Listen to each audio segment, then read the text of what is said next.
देखना बेटा, class 9 science chapter 9 physics force and laws of motion. तो सबसे पहले तो फोर्स की डेफिनेशन है, लिखूंगा नहीं, सिर्फ रिवाइज करवा रहा हूं। एनी पुश और पुल इज कॉल्ड फोर्स। फिर है फोर्स के टाइप्स। पुश और पुल टाइप्स ऑफ फोर्स। फोर्स के दो टाइप हैं, 1 एंड 2। वन बैलेंस्ड फोर्स और दूसरी अनबैलेंस्ड फोर्स।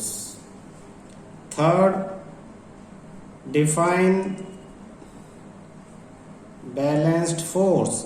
बैलेंस फोर्स को डिफाइन करो। When sum of all the forces on an object is zero. जब बहुत सारी फोर्सेज, व्हेन टू और more than two forces acts on an object simultaneously, एक साथ जब बहुत सारी फोर्सेज किसी एक ही ऑब्जेक्ट पे एक साथ काम कर रही हैं, and the sum of all the forces is zero, then all the forces are called balanced forces. तो बैलेंस फोर्स को डिफाइन करना है। फोर्थ में डिफाइन करना आपको, डिफाइन अनबैलेंस्ड फोर्सेज को when sum is not zero. जब ज्यादा फोर्सेस काम कर रही हैं और सम जीरो नहीं है तो अनबैलेंस्ड फोर्स कहेंगे। फिर फिफ्थ है, what can a balance force do. Balance forces क्या क्या कर सकती हैं।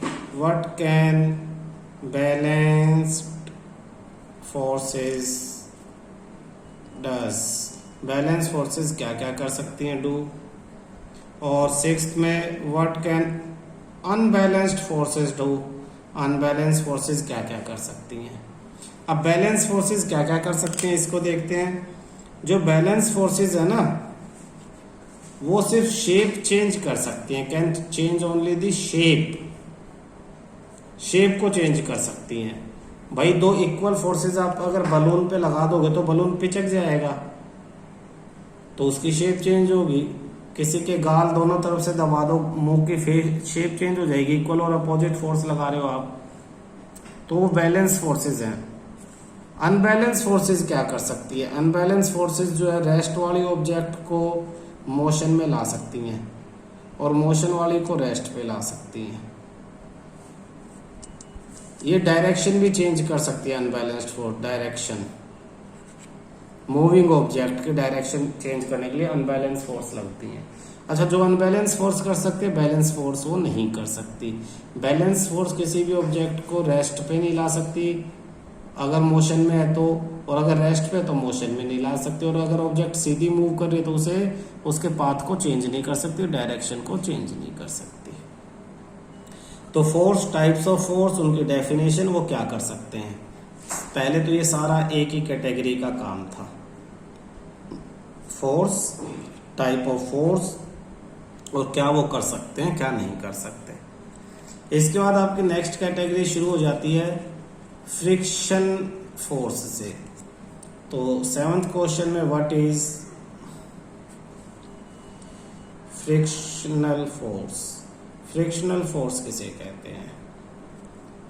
तो frictional force, when there is relative motion between the two objects, या when one object moves on the surface of other object. जब एक ऑब्जेक्ट दूसरी ऑब्जेक्ट के सरफेस पे मूव करती है, there is a opposite force generate at the point of contact. जहां दोनों ऑब्जेक्ट एक दूसरे के कॉन्टैक्ट में हैं, वहां पे एक अपोजिट फोर्स जनरेट होती है। This force always opposes the motion. ये हमेशा मोशन को रोकती है। And act in opposite direction of the motion, और मोशन के अपोजिट डायरेक्शन में ही ये हमेशा काम करती है। This force is called frictional force. इसी फोर्स को फ्रिक्शनल फोर्स कहते हैं। समझ में आया। दोबारा समझो, एक ऑब्जेक्ट दूसरी ऑब्जेक्ट के सरफेस पे जब मूव करेगी, तो देखो मैंने पेन फेंका और ये रुक गया, तो किस वजह से रुका, फ्रिक्शन फोर्स। इन दोनों सरफेसेस के बीच में, पेन और नीचे पेपर के जो सरफेस है, जो कॉन्टैक्ट पेन के बीच में एक अपोजिट फोर्स जनरेट हुई, जिसने इस पेन के मोशन को रोक दिया। वो फ्रिक्शनल फोर्स मोशन के अपोजिट डायरेक्शन में काम करती है और हमेशा मोशन को रोकती है। तो what is frictional force? 8th में direction of friction force, direction of frictional force, frictional force हमेशा इसके अपोजिट रहेगी। 9th types of frictional force, type of friction, friction के जो टाइप हैं वो एक तो स्टैटिक फ्रिक्शन है, स्टैटिक, दूसरा लिमिटिंग फ्रिक्शन है और तीसरा काइनेटिक फ्रिक्शन है।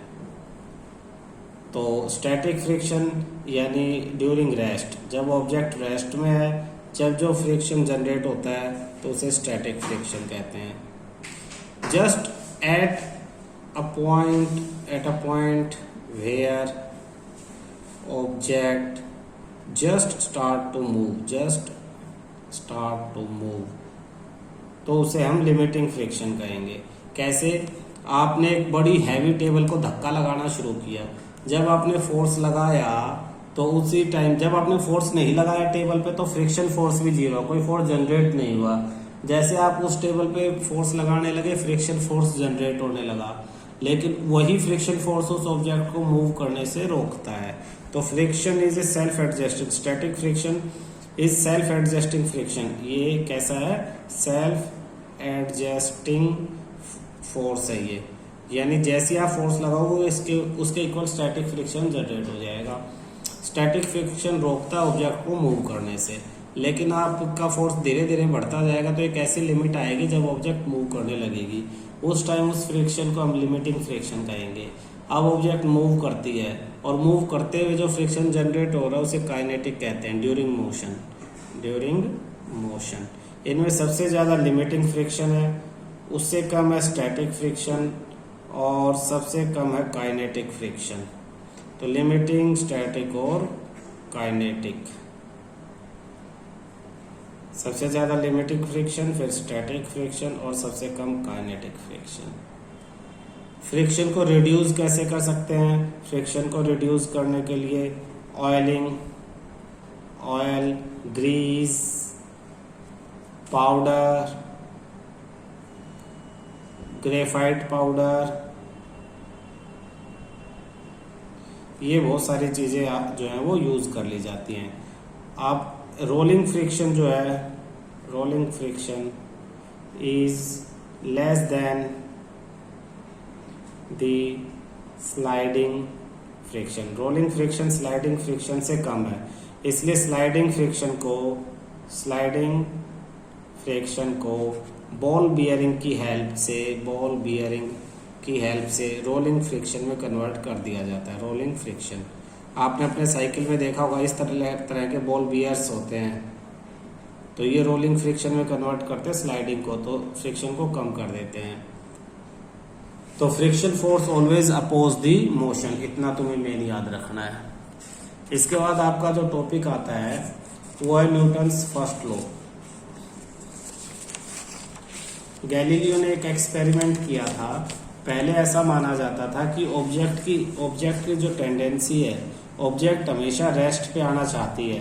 ऐसा मानने के पीछे एक रीजन था, जब भी किसी चीज को फेंका, जैसे बॉल को फेंक दिया, थोड़ी दूर जाके वो रुक गई, रेस्ट पे आ गई, तो लोग मानने लगे कि हर एक ऑब्जेक्ट की टेंडेंसी है कि वो रेस्ट पे आना चाहती है, हमेशा मूव नहीं करना चाहती।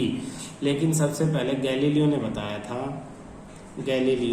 गैलीलियो ने एक्सपेरिमेंट किया, इस तरह से बॉल को छोड़ दिया और यहाँ पे फ्रिक्शनलेस सरफेस किया, तो बॉल चलती रही जब तक उसे वापस उतनी हाइट तक नहीं उठाया जितनी हाइट तक वो गिरी थी।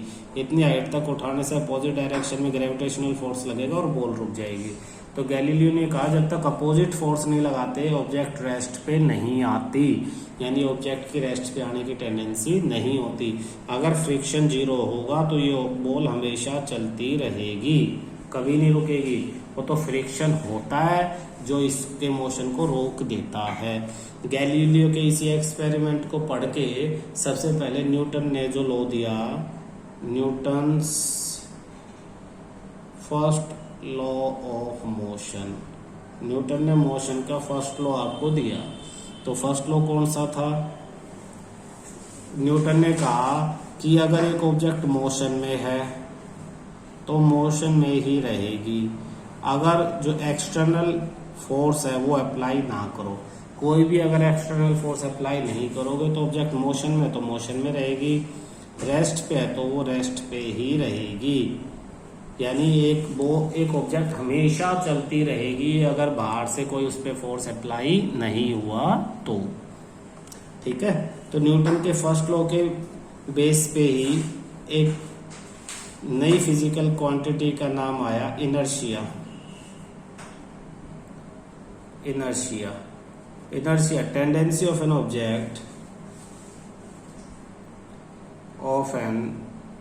Object to resist any change in the state of rest or motion in a straight direction,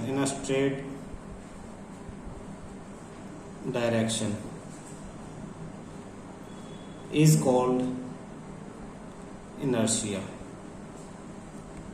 tendency, हर एक ऑब्जेक्ट की जो टेंडेंसी होती है कि अगर वो रेस्ट पे है तो रेस्ट पे ही रहे, मोशन में तो मोशन में ही रहे, स्ट्रेट डायरेक्शन में तो स्ट्रेट डायरेक्शन में ही रहे।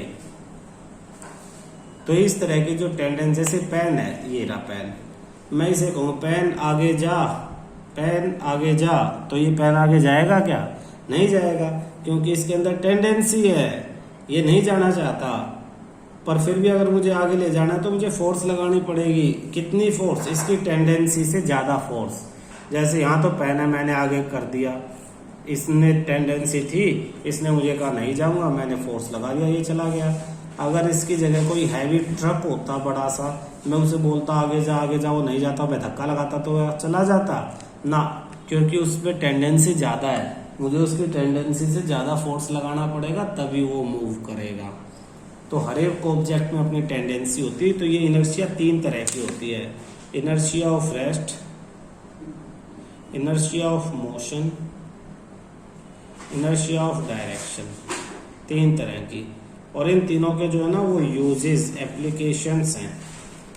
जैसे बस स्टार्ट हुई तो आप पीछे गिरे, ब्रेक लगी तो आगे गिरी, और बस किसी टर्न पे मुड़ जाती है तो आप जो है नीचे साइड में गिर जाते हो। कैरम बोर्ड की गोटियां नीचे वाली पे हिट करते हो तो नीचे वाली निकल जाती है, ऊपर वाली रह जाती है। तो इसमें टेंडेंसी ऑफ रेस्ट, कुछ भी करने से पहले जो स्टेट है वही उसमें टेंडेंसी होती है। तो जैसे आपने क्या किया, बस एकदम से स्टार्ट हुई और आप पीछे गिरे, तो बस एकदम से स्टार्ट हुई, स्टार्ट होने से पहले वो रेस्ट पे थी, तो आप में और बस में सब में इनर्शिया ऑफ रेस्ट था। बस आगे मूव कर गई, इंजन के फोर्स की वजह से आपके पैर बस के कांटेक्ट में थे, वो भी आगे मूव कर गए, लेकिन अपर पोर्शन जो बस के कांटेक्ट में नहीं था वो इनर्शिया ऑफ रेस्ट की वजह से वहीं रहा, और आपको लगा कि आप पीछे गिर गए जबकि आपके पैर आगे निकल जाते हैं। तो इस तरह से आप सीन को समझ के बता सकते हो कि कौन सी इनर्शिया कहाँ पे एप्लीकेबल है। इसके बाद आपका इनर्शिया की definition, the measure of mass of N object is called inertia. किसी ऑब्जेक्ट में कितना मास है, मास, उसी को उसकी इनर्शिया कहेंगे। ठीक है, क्वेश्चन है आपका, डेराइव और prove first law with the help of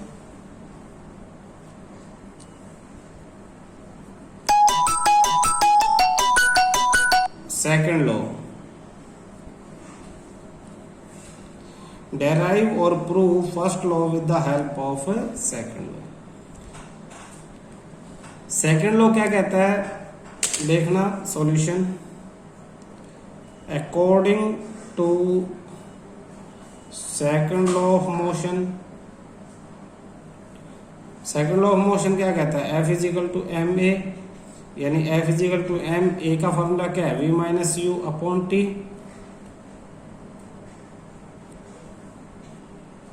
F ये T इधर multiply, F into t equal to m V minus m you.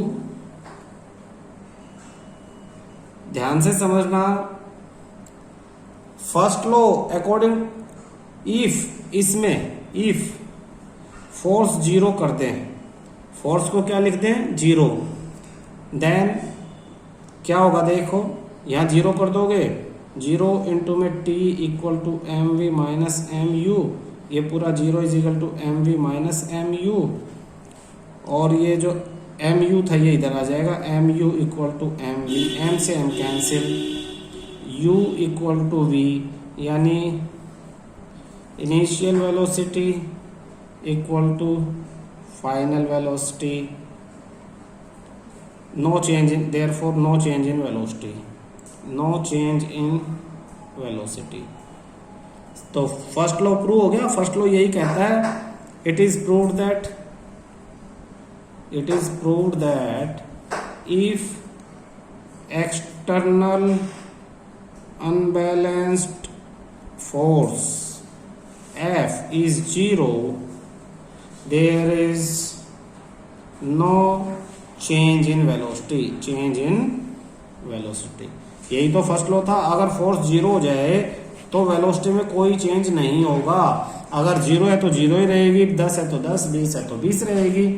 तो ये हमने सेकंड लॉ की हेल्प से फर्स्ट लॉ को प्रूव कर दिया। सेकंड लॉ से शुरू किया था F इजिकल टू एम में, और प्रूव कर दिया कि वेलोसिटी सेम रहेंगी कब, अगर फोर्स जीरो रहेगा तो।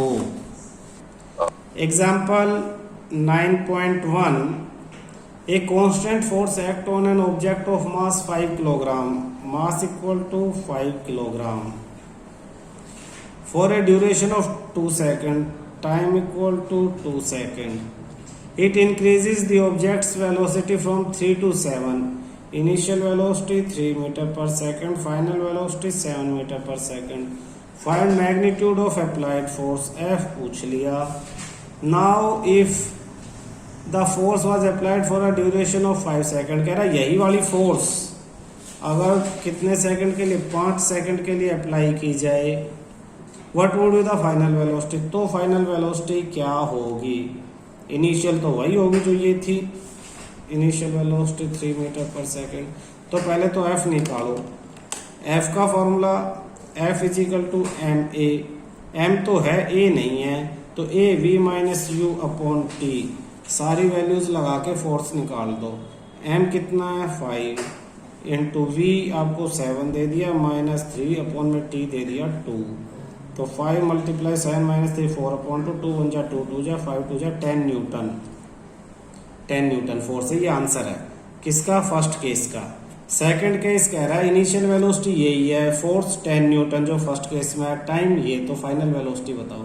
सेम फॉर्मूला ये यहीं पे लगेगा, F equal to M v minus you upon t, value रख दो सबकी, फोर्स की जगह 10 रख दो, मास की जगह 5 था तो 5 रख दो, V पूछा है, U 3 अपॉन टाइम, टाइम आपका 5, तो इस 5 से तो ये 5 cancel, 10 equal to v minus 3, minus 3 आगे plus 10 plus 3 equal to v, तो v equal to 13 meter per second answer. Example 9.2, which would require a greater force, कह रहा किसमें ग्रेटर फोर्स चाहिए, एक्सेलरेटिंग 2 किलोग्राम मास, कह रहा मास 2 किलोग्राम है और एक्सेलरेशन है 5 मीटर पर सेकंड स्क्वायर, तो फोर्स कितना होगा m इंटू ए, तो m की वैल्यू 2 इंटू 5 यानी 10 Newton, case first. Second case में कह रहा है कि एक्सेलरेट 2 किलोग्राम यानी मास इसमें भी 2 किलोग्राम है एंड 4 किलोग्राम एंड एक्सेलरेशन 2 है, तो 4 किलोग्राम मास है और एक्सेलरेशन है 2 मीटर पर सेकंड स्क्वायर, तो फोर्स कितना हो जाएगा एम ए, 4 इंटू 2 यानी 8 न्यूटन। तो किसमें ज्यादा फोर्स चाहिए, case first, case first requires greater force, case 1 को ज्यादा फोर्स की जरूरत है, case 1 require greater force. Example 9.3, A motor car is moving with a velocity of 108 km per hour, तो initial velocity 108 km per hour, तो इसको metre per second में change करेंगे। 108 मल्टीप्लाई 5/18 मीटर पर सेकंड बताया था। किलोमीटर पर आवर को metre per second में change करने के लिए 5/18। 18 से ये कैंसिल, 6 5 30 मीटर पर सेकंड हो गया। फिर आगे क्या कहता है, आगे कहता है and it takes 4 second to stop, time लेता है 4 सेकंड और फाइनल वेलोसिटी हो जाती है 0, क्योंकि रुक गए हैं, रुकने में 4 सेकंड, तो final velocity 0। Calculate the force exerted by the brake, आपसे फोर्स पूछा है और मास दे दिया 1000 किलोग्राम, ये मास दे दिया। सेम फॉर्मूला हम बार बार लगा रहे हैं, F is equal to ma यानी v minus you upon t. तो m की value 1000, v 0 minus u 30 upon में टाइम 4 सेकंड। सिंप्लीफाई कर लें, 4 से कैंसिल, 250 मल्टीप्लाई माइनस 30 माइनस 75, 25 3 से 75, 20 न्यूटन। नेगेटिव साइन क्या इंडिकेट करता है, negative sign indicate that force acts in opposite direction of motion, indicates that force acts in opposite direction of motion, force motion के opposite direction में काम कर रहा है। देखो क्या फॉर्मूला था, F इक्वल टू ma, ऊपर वैल्यू दे दी, ध्यान रखना किलोमीटर पर आवर को मीटर पर सेकंड में चेंज करना है। क्वेश्चन पढ़ के ये वैल्यूज लिख पाना सबसे ज्यादा जरूरी है कि क्वेश्चन समझ में आ जाए। क्लियर है? नेक्स्ट क्वेश्चन शुरू करते हैं। क्वेश्चन आपका एग्जांपल है 9.4। ये कहता है फोर्स ऑफ 5 न्यूटन, फोर्स दे दिया 5 newton, give a mass m1 acceleration 10 meter per second square. एक मास है, मास की वैल्यू m1, उसको ये एक्सेलरेशन देता है 5 meter per second square, 10 meter per second square. तो मास कितना होगा, F is equal to ma यानी 5 is equal to m1 into 10, 10 इधर आके डिवाइड, 5 अपॉन में 10 इक्वल टू m1, 5 1 जा 5 2 जा 1/2, तो m1 is equal to 1/2 kilogram. ये हो गया। कह रहा है और यही फोर्स, यही वाला force F is equal to 5 newton, जो मास एक और है वो है m2, और उसको जो है एक्सेलरेशन दे रहा है ये 20 मीटर पर सेकंड स्क्वायर। तो same formula F is equal to ma, F कितना है 5, m कितना है m2 इंटू एक्सेलरेशन 20, इधर आगे divide, 5/20 is equal to m2, 5 1 जा 5 4 जा, m2 इक्वल टू 1/4 किलोग्राम। फिर कहता है अगर दोनों मास इकट्ठे हो जाएं तो ये फोर्स कितनी एक्सेलरेशन देता है, यही फोर्स कह रहा है, यही फोर्स कितना 5 न्यूटन, दोनों मास इकट्ठे हो जाएं, मास m1 प्लस में m2 यानी 1/2 प्लस में 1/5, तो एलसीएम 10, 5 प्लस 2 यानी कितना हो जाएगा, अब 7, 1/4 था, सॉरी ये 1/4, तो 4 2 जा 8, ऊपर 4 और ऊपर 2, तो ये 6/8 यानी 3/4 किलोग्राम। कह रहा है अगर दोनों मास इकट्ठे हो जाएं तो यही फोर्स कितनी एक्सेलरेशन देगा, एक्सेलरेशन पूछी है। फॉर्मूला तो वही आपका same, F is equal to ma, force कितना है 5, मास कितना है 3/4 into acceleration, 4 multiply 3 divide, 5 multiply 4/3 equal to acceleration, तो acceleration 20/3 meter per second square आपका आंसर है। ये